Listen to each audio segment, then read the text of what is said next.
Welcome to the Sharkpreneur podcast with Kevin Harrington and Seth Greene.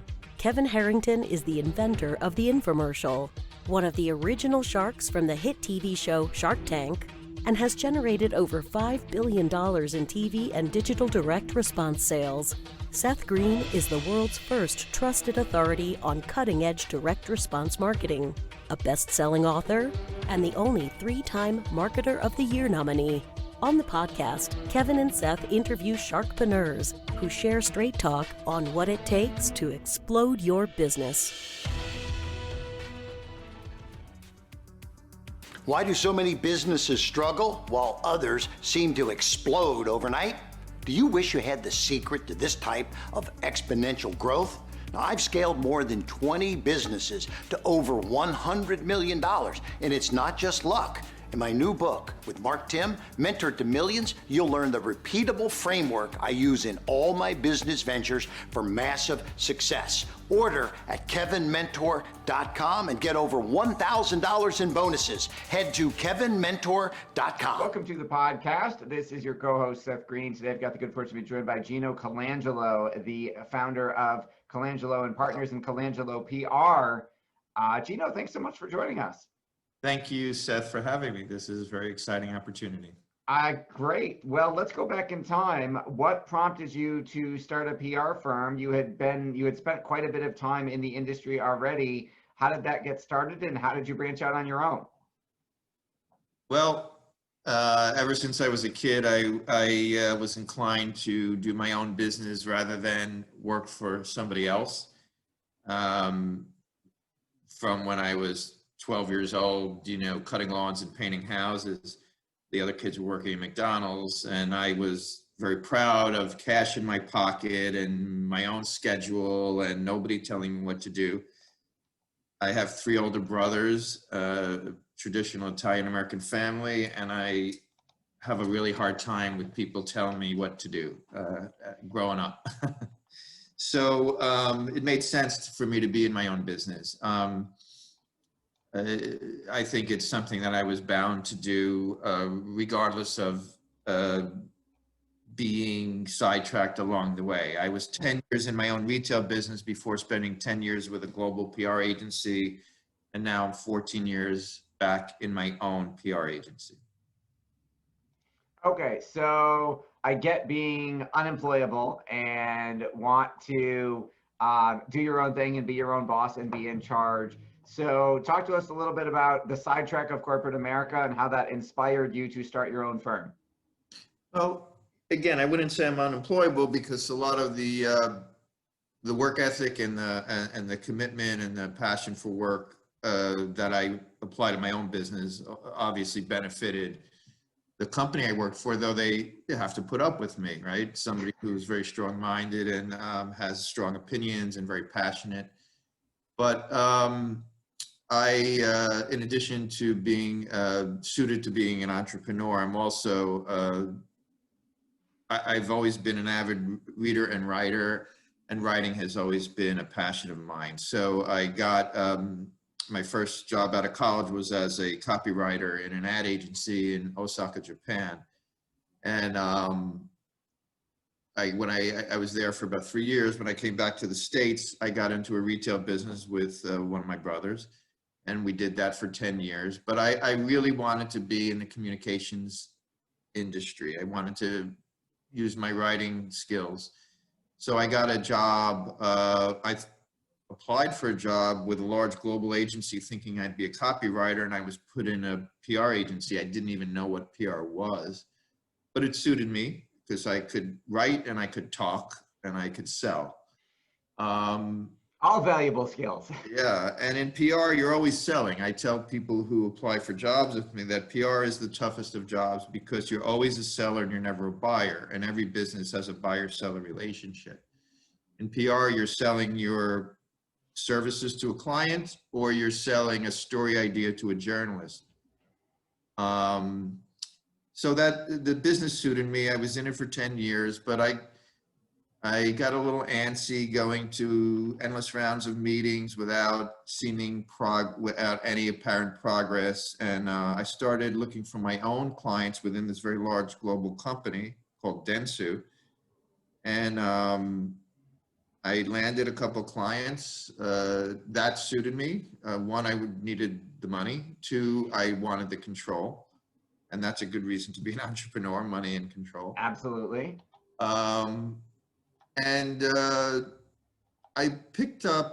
was working for a $20 billion global advertising agency in a PR department, and I picked up a little wine client with billings that were really minuscule relative to the company I worked for, but I had a boss who just gave me free rein and didn't tell me not to pursue that business. But I fell in love with the wine business. And then I picked up some food business and some premium spirits business. And I said, wow, this is kind of a nice world. And I left the corporate world, which I think I was bound to do at some point anyway, just temperamentally. And I started an agency to focus exclusively on food, wine, and spirits. Okay. So which segues into my next question. You're not a traditional ad agency a traditional PR agency that'll try and get press or coverage for everybody. You have a very specific niche. So did that all evolve out of the first client, or was there did you have it start off with a specific passion for the niche and built it on purpose? You know, it's funny. I love wine, but what I really love are the stories about the people who make the wine. Winemakers are essentially farmers. They live with the land. They deal with wildfires in California or drought or hailstorms. And I just loved the earthiness of the people who make wine. So that became my passion, beside the passion to have my own business. But more than the passion was just a business decision. I just saw the world going to specialization, you know, and I was best able to serve my clients by being very immersed in the business, being an integral connector for different parts of the business, being knowledgeable about the business, and just kept doubling down on the specialization. And we are now, we're about 55 people, which makes us, you know, still boutique-ish for PR agencies, generally speaking. But in terms of our industry, fine wine and spirits, there's no second place to us. We dominate the business in the US. And I think that's a good position to be in as a business owner. Absolutely. So what do you attribute your success to? Focus and specialization. We become important to our clients because we can connect them to other players in the business that are important to them as well. We also have an understanding of the business of alcoholic beverage in the United States is pretty complex because of regulation. There's every state, 50 states have 50 different sets of rules and regulations and laws. And if you're not familiar with how the business works from the importer to the distributor, to the restaurant, retail, to the consumer, it's very hard to know what is most effective in terms of your service offering to your clients. So by specialization, we had, and we didn't start out 14 years ago saying we are going to focus and specialize and do nothing but wine and spirits, but it's evolved that way. Because we kept seeing opportunity within the fields we were working in. About 5 years ago, I was talking to my brother, my partner, about we need to diversify. So this is contradicting what I was saying earlier, but we were very heavy in European wine. And I said, you know, a lot of our business is based on funding from the European Union to these wineries and these organizations. And it feels like we have all our eggs in one basket. But the way we diversified was opening an office in San Francisco to tap into domestic wine. So our idea of diversification wasn't going into hotels or going into restaurants or going into airlines. It was in domestic wine versus European wine. And that's what I mean, you know, so again, our idea of diversification might be a little different than somebody else's. Sure. So if you're the only pure specialized PR firm in the industry, and obviously you're doing a great job, With all that success, what's your biggest challenge now? Well, we're not the only one. We're just Right. by a factor of 4, the biggest one. Pre-pandemic, our biggest challenge was getting qualified staff. You know, we need people who are technically knowledgeable about wine, but also PR pros, or PR pros who have an interest in wine and spirits and are avid to learn about it. So there's certifications in wines and spirits that our staff have, but at the end of the day, they still need to be great PR people. So our pre-pandemic, our biggest issue was finding talent. Today, you know, our competitors are not other agencies typically. Our competitors are whether that our client is going to hire another salesperson, or our client is going to buy 4 pages in Wine Spectator. That's our competition more than other agencies. Okay, so you mentioned the challenge of finding the right staff pre-pandemic. What is it? Has that changed since the pandemic? It's definitely changed. You know, we have not had any layoffs. We made a decision to maintain our team, you know, at the beginning of the pandemic. But we know that a lot of agencies have gutted their staffs, and other agencies have even closed. So the situation is completely different in terms of qualified staff. Now our job is to create enough demand to need that staff. Got it. What are some of the biggest mistakes you see companies, the winemakers or the spirits makers in your industry making when it comes to trying to get coverage for their stories?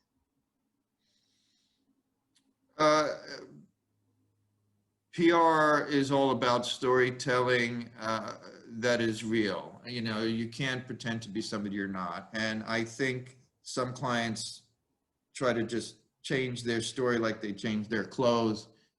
They have to be true to themselves. And I know that sounds like a truism, but that's what becomes interesting. What attracts me most to PR is that it's storytelling. And my father used to say that everybody has a story, and you know, you just have to find it. But people need to be real. They need to be authentic, and they need to be willing to know who they are. You mentioned storytelling several times so far. What do you think are some other, you mentioned being real and authentic. What are some of the other elements that make a great story that the media views as coverage worthy? Vulnerability, individualism, you know, vision.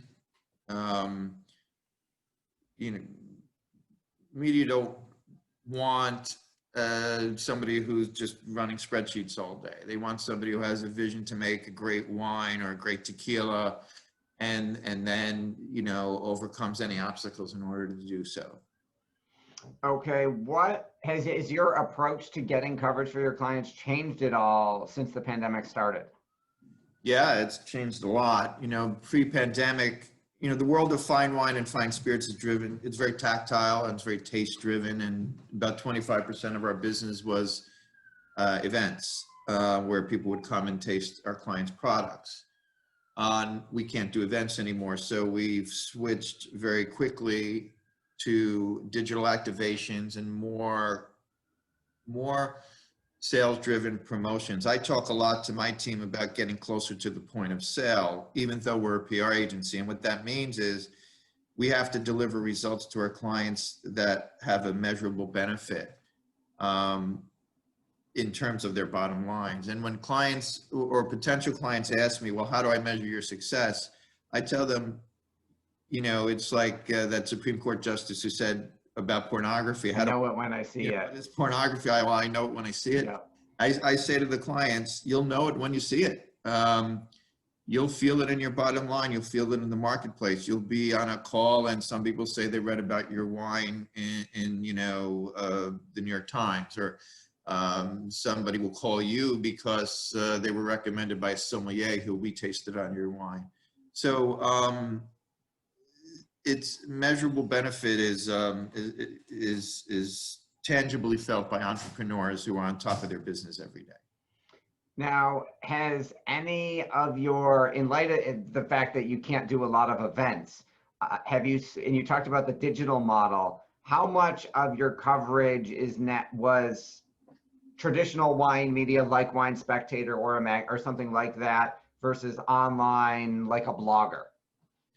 It really is, that's driven by the wine or the spirit. So like if we have a very rare allocated wine like Ornellaia or Prosecco, which are very, some of the great wines of Italy and great wines of the world, that is driven by a few key publications in the wine world, as well as luxury lifestyle publications with readership who frankly can afford those wines. But then if we're dealing with Prosecco, which is a ubiquitous wine on shelf in every wine store and grocery store, a wine people love to drink every day, a $15 bottle. Well, there we want consumer lifestyle media, we want lifestyle bloggers, influencers. So it's very driven by each individual wine and the strategy of each individual client. Okay, and has the media response changed at all in light of the pandemic? Are you having to tell different stories in a different way? No, actually, we find we have more attention from media because they're as sort of isolated as we are, you know, physically in their homes. Typically, wine media are traveling constantly, and sometimes it's hard to intersect with them when you need them to taste a wine and write about a wine. Now they're home, and so they're actually been more available to us. They're also looking to write more. A lot of them have backlogs of stories because of this travel pre-pandemic. So that part of our business has actually been refreshingly, you know, strong in terms of our ability to deliver stories for our clients. Awesome. What else do you want to share that I didn't think to ask you? The benefit, I mean, the benefits of being an entrepreneur, you know, I know that your listeners know this, and you certainly know it better than me, but there's nothing better than being passionate about what you're doing every day and being responsible to your own bottom line, and not having your fate decided by somebody who may not have the ultimate interest of the client, the business, or yourself in mind. We may have other motives and motivations. So it's not easy all the time, but it's certainly, especially in this wine business, because you deal with so many other, and spirits business, you deal with entrepreneurs who start brands or wineries, and you relate to them on a like-minded level. And I would say that everybody's a free agent, and whether you work for a company or work for yourself, it's a fallacy to think that, you know, there's any security anymore in the world. So you may as well do it for yourself. Reap the benefit, since you're always going to have the risk. Absolutely. For our folks who are watching or listening and might be in the wine or spirits business, where is the best place for them to go to learn more about you? ColangeloPR.com. ColangeloPR.com. All right. Well, this has been Seth Greene with Gino Colangelo. Gino, thanks so much for joining us. Thank you very much. Thanks everybody for watching or listening. We'll talk to you next time. Bye. Do you need money to fund your idea, product, or service? Are you ready to take your business to the next level but need capital to get it done? Kevin Harrington has heard more than 50,000 pitches and knows how to help you make the perfect pitch to get the funding for your entrepreneurial dream. He's distilled the process down in his perfect pitch cheat sheet, and it's yours for free. Just text PITCH to him right now at 727-888-2100. Text PITCH to 727-888-2100 right now and claim your free perfect pitch cheat sheet. Text PITCH to 727-888-2100 to start funding your dream today. This show has been produced by Market Domination, LLC.